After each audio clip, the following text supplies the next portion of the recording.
আপনি মমতা বন্দ্যোপাধ্যায়কে ডাকাতের রানী বলেন, আপনি তো ডাকাতের সর্দার। আপনার বাড়িতে বাড়িতে ডাকাত পুষে রেখেছেন, না হলে একটা বাড়িতে এতগুলো পথ কিসের জন্য প্রয়োজন ছিল? ডাকাতি করবেন না মানুষের উপকার করবেন? 10 বছরে খেয়ে মধু ডাকাত এখন সাচ্ছে সাধু।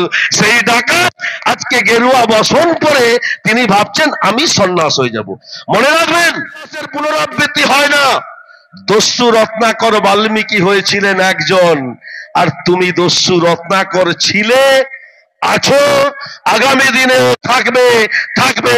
কারণ এই মেদিনীপুর জেলার মানুষ কোলাঘাট থেকে দীঘা পর্যন্ত 2011 সাল থেকে 2020 সালের 19 ডিসেম্বর পর্যন্ত মমতা বন্দ্যোপাধ্যায়ের সরকারি ক্ষমতা কে ভোগ করতো?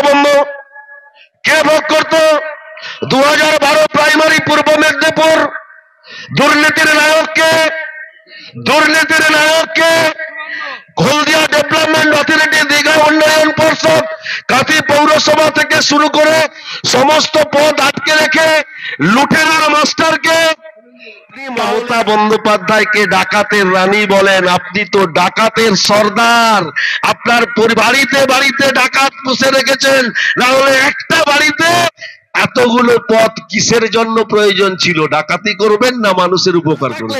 ক্ষমতা থাকলে 2011 সালের আগে আপনার কি ছিল আর বর্তমান আপনার কি আছে শ্বেতপত্র প্রকাশ করুন মানুষের সামনে। ক্ষমতা থাকলে শ্বেতপত্র প্রকাশ করুন। এই 10 বছরে মমতা বন্দ্যোপাধ্যায়কে শুষে আপনি কত হাজার কোটি টাকা লুট করেছেন মেদিনীপুর জেলা থেকে, বাংলা থেকে।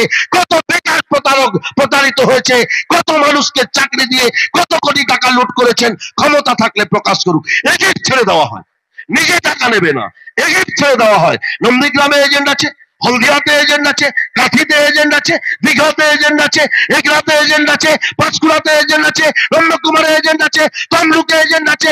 সমস্ত জায়গায় এজেন্ট লাগিয়ে দিয়ে সাধারণ বেকার শিক্ষিত যুবক যুবতীদের কাছ থেকে টাকা শোষণ করা হয়। আজকে বলছেন শিক্ষা খাতে দুর্নীতি। যিনি নবরূপে সনাতন ধর্মকে মানুষের কাছে প্রচার করার চেষ্টা করছেন, নবরূপে যিনি সনাতন ধর্মকে মানুষের কাছে প্রচার করার চেষ্টা করছেন, সেই ভেগধারী সনাতনদের সনাতন ধর্ম সম্পর্কে কিছু জানেন না। ওই ভেগধারী সনাতন যারা সনাতন ধর্ম সম্পর্কে কিছু জানেন না। হরে কৃষ্ণ হরে রাম ধ্বনি উচ্চারিত হচ্ছে, মানুষের মুখান পর্যন্ত সেই কণ্ঠ পৌঁছাচ্ছে, মানুষ মুক্তির পথ খুঁজবে। আর আপনাদের বিধায়ক এখানে এসে বলছে মমতা বন্দ্যোপাধ্যায় চোর। আসকর ভাই বলছিলেন যে 10 বছরে খেয়ে মধু ডাকাত এখন সাচ্ছে সাধু। সেই ডাকাত আজকে গেরুয়া বসন পরে তিনি ভাবছেন আমি সন্ন্যাস হয়ে যাব। মনে রাখবেন, ইতিহাসের পুনরাবৃত্তি হয় না। দস্যু রত্নাকর বাল্মীকি হয়েছিলেন একজন, আর তুমি দস্যু রত্নাকর ছিলে, আছো, আগামী দিনেও থাকবে থাকবে থাকবে। তার কারণ এই মেদিনীপুর জেলার মানুষ কোলাঘাট থেকে দীঘা পর্যন্ত 2011 সাল থেকে 2020 সালের 19 ডিসেম্বর পর্যন্ত মমতা বন্দ্যোপাধ্যায়ের সরকারি ক্ষমতা কে ভোগ করতো? কে ভোগ করতো? 2012 প্রাইমারি পূর্ব মেদিনীপুর দুর্নীতির নায়ককে হলদিয়া ডেভেলপমেন্ট অথরিটি, দীঘা উন্নয়ন পর্ষদ, কাঁথি পৌরসভা থেকে শুরু করে সমস্ত পদ আটকে রেখে লুটেরার মাস্টারকে। তাহলে আপনি মমতা বন্দ্যোপাধ্যায়কে ডাকাতের রানী বলেন, আপনি তো ডাকাতের সর্দার। আপনার বাড়িতে বাড়িতে ডাকাত পুষে রেখেছেন, না হলে একটা বাড়িতে এতগুলো পথ কিসের জন্য প্রয়োজন ছিল? ডাকাতি করবেন না মানুষের উপকার করবেন? কি উপকার করেছেন আপনি? 40 বছর কাঁথি পৌরসভার মানুষ কাঁথি পৌরসভা অধিকারীদের বসিয়ে রেখেছিল। দারুয়া হাসপাতাল আপনারা প্রত্যেকেই জানেন, মহকুমা স্বাস্থ্য কেন্দ্র। এই দারুয়া হাসপাতালে যাওয়ার রাস্তাটা প্রতি বছর বন্যায় ডুবে যেত। 40 বছর কাঁথির মানুষকে ধাপ্পা দিয়েছে। যমুনা জলা সংস্কার করতে পারেনি। এই প্রথম টেন্ডার প্রসেসিং করছে পূর্ব মেদিনীপুর জেলা পরিষদ 2 কোটি টাকা আর্থিক ব্যয়ে যমুনা জলা সংস্কার করে কাঁথি দারুয়া হাসপাতালকে রক্ষা করে কাঁথি মহকুমা সহ উড়িষ্যার একটি পার্সেন্টেজ মানুষ যারা চিকিৎসা হতে আসেন সকলকে উপযুক্ত পরিষেবা দেবে। কি করেছেন কাঁথির জন্য? 40 বছর কাঁথি পৌরসভার মানুষ কাঁথি আপনাদেরকে উপহার দিয়েছিল, এবারে ধুয়ে মুছে পরিষ্কার করে দিয়েছে।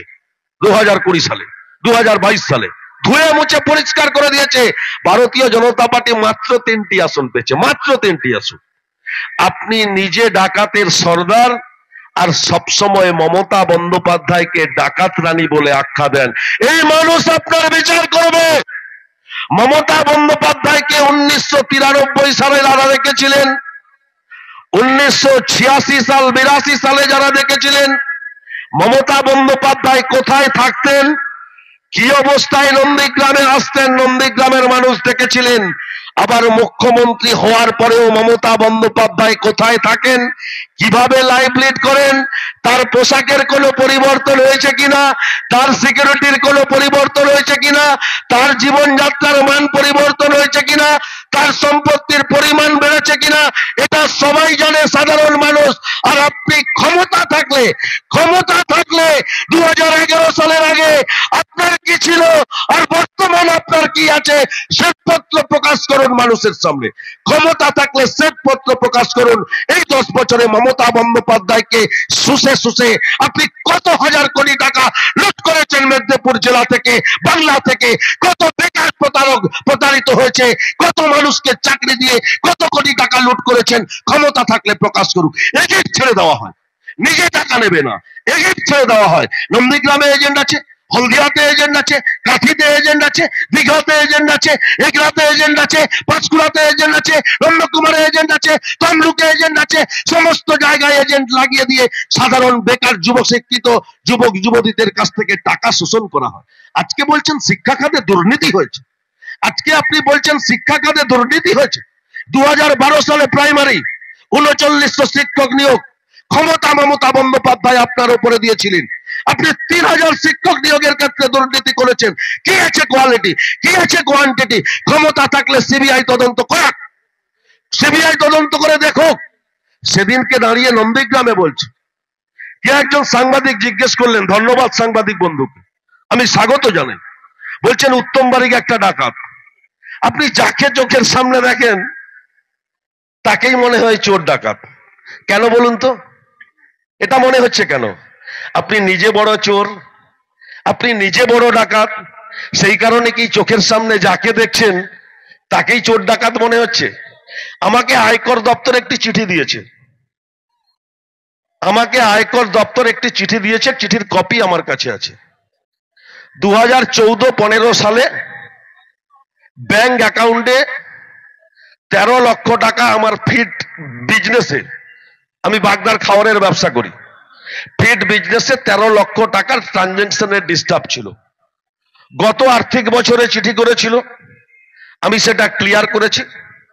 আবার বর্তমান বছরে চিঠি এসছে, আর উনি এই জায়গায় দাঁড়িয়ে ক্যামেরার সামনে বলছেন আপনাদের বিধায়ক যে 1 কোটি 63 লক্ষ টাকা, 1 কোটি 60 লক্ষ টাকা। অনেক আয়কর দপ্তর চিঠি দিয়েছে, এটা ইডি কে ট্রান্সফার করা হোক, ইডি তদন্ত করুক। আমিও বলছি, চ্যালেঞ্জ অ্যাকসেপ্ট করলাম, ক্ষমতা থাকলে এই কেস ইডি কে ট্রান্সফার করিয়ে আপনার যদি ক্ষমতা থাকে একটা দুর্নীতি বের করান, একটা, যে উত্তম বারিক সারা মেদিনীপুর জেলাতে কোন দুর্নীতির সঙ্গে যুক্ত আছে। কাউকে চাকরির নামে টাকা নিয়েছে, কন্ট্রাক্টরকে কাজ পাইয়ে দেওয়ার নামে টাকা নিয়েছে, লোন করিয়ে দেবে বা টাকা নিয়েছে, বড় টেন্ডার পাইয়ে দেবে টাকা নিয়েছে। একটা দুর্নীতি ক্ষমতা থাকলে প্রকাশ করুক, একটা দুর্নীতি। আমি উনার চ্যালেঞ্জ অ্যাকসেপ্ট করলাম নন্দীগ্রামে দাঁড়িয়ে, নন্দীগ্রামে দাঁড়িয়ে বিধায়কের চ্যালেঞ্জকে আমি অ্যাকসেপ্ট করলাম। উনি ক্ষমতা থাকলে ইডি কে দিয়ে এই আয়কর দপ্তরের চিঠির এগেইনস্টে তদন্ত করুক। আমরা বরং বলতে পারি, আমরা হলফ করে বলতে পারি যে আপনি 2010 সাল থেকে 2023 সাল পর্যন্ত কি করেছেন। উপযুক্ত সময় এলে অনেক তথ্য দেব, উপযুক্ত সময় এলে অনেক তথ্য দেব। আপনি সকলকে চোর ডাকাত বলেন, কি ছিলুম আর কি হলুম, কে কি ছিলুম আর কি হলুম, সময় আসলে নিশ্চিত বুঝতে পারবেন। মমতা বন্দ্যোপাধ্যায়ের নেতৃত্বে তৃণমূল কংগ্রেস ঐক্যবদ্ধভাবে আপোষহীন সংগ্রামের ডাক দিয়েছে।